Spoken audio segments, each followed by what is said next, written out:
What's up again mga Lodi Cakes? Ayan no. Okay, may ubo ako. Pasensya na. Ayan. Second day ng ating pag-vlog. Trinay kong mag-voiceover. Ayan no. So, eto nga pala. Wala akong ginagawa dito. Kaya lumabas ako. Para silipin yung labas kung ano na nangyayari sa mundo. Ayan, tapos pumunta ako sa likod. Lintik na umuulan pa boy. Ayan nga. Tapos yan nga, bumalik ulit ako sa aming harapan. Tapos ito, ang pamangking ko, ang ingay-ingay, no? Nagbo-voice over ako dito. Ayan, isa pumasok na nga pala ako dyan. Ang sikip-sikip ng pinasukan ko dyan, guys, ha? Ilang millimeter lang ata yan. Hindi ko alam kung ilan. Tsaka yan, guys, pumunta na ako sa loob. Pumunta ako sa kwarto. Ayan, ito yung pamangkin ko nga pala, guys, yung nagtutok-tok kanina dito. Tapos yan nga, pumasok sa loob. Tapos sinabi ni daddy niya kunin ko daw yung gatas ng second baby nila. Ay, second baby pa ba? At yan, kinuha ko na nga siya. Pasensya na kayo ha. Kinuha ko na nga yung aking sa kanyang milk. Tapos kukunin ko pa pala yung kanyang bib. Ay, naku po. Ikaw talaga. Patay tayo dyan.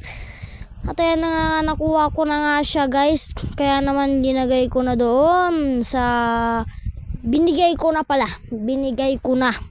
Ayan, at saka eto na, guys. Di ko alam gagawin ko dyan. Kaya dinisto ko yung aking camera at kinuha ko ulit yung bib ng pamangkin kong malaking ito. Kinuha ko pa. Ayan, tapos binigay ko na ulit sa kanila. Ayan na, bibigay na nga lang. Tapos pumunta ko dyan sa kusina, binaba ko, nakita ko yung bar na ng pagbitinan. Kaya nagbitin ako dyan. Ayan, tignan nyo nga naman, hindi ko mabuhat-buhat yung aking bagi kasi nga ang hina-hina ko. Tapos ayan, pumunta dito yung pamangkin ko, ginugulo ako. Ay nako, ikaw talagang bata ka. At yan nga, muntik ko masipa siya sa sobrang kulit. Kaya naman gusto daw niyang pumunta sa taas, kaya naman binuhat ko, pero may hawak pala siya at hinawakan ulit. Ayan, kaya binawa ko ulit. Tapos ayan na, hinawakan na, pero hindi niya alam. Patay kang bata ka. Hay nakot. Tapos kinuha ko na nga yan yung camera. Tapos wala nga akong magawa dyan. Kaya naman ito yung ginawa ko boy. Naglalakad-lakad ayan siya daw magbo-voice message.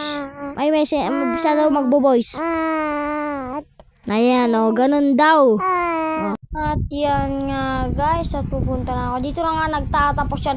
May part 2 pa yan, kaya abang-abang lang. Bye bye.